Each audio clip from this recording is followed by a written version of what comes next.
Understanding Commas and Embedded Questions, a guide for English learners. Hello, language enthusiasts. Today, we are going to focus on a fascinating aspect of conversational English: embedded questions, particularly how to use commas in embedded questions. These seemingly little punctuation marks can actually make a big difference to the clarity and flow of your conversations. First things first, an embedded question is a question that is contained inside another sentence.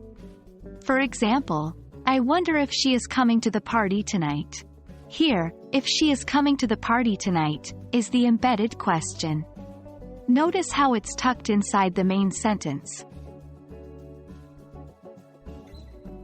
Let's now focus on commas in embedded questions.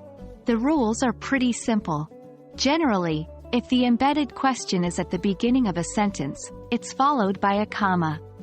Can you tell me, does this bus go to downtown? But if the embedded question is in the middle or end of a sentence, no comma is needed. I don't know if this is the right road. Easy, right? Now that you understand the rules, it's time to practice. Try writing your own sentences using embedded questions. Remember the comma rules we just discussed. The more you practice, the more natural it will become. That's it for today. I hope this video helped you understand how to use commas in embedded questions.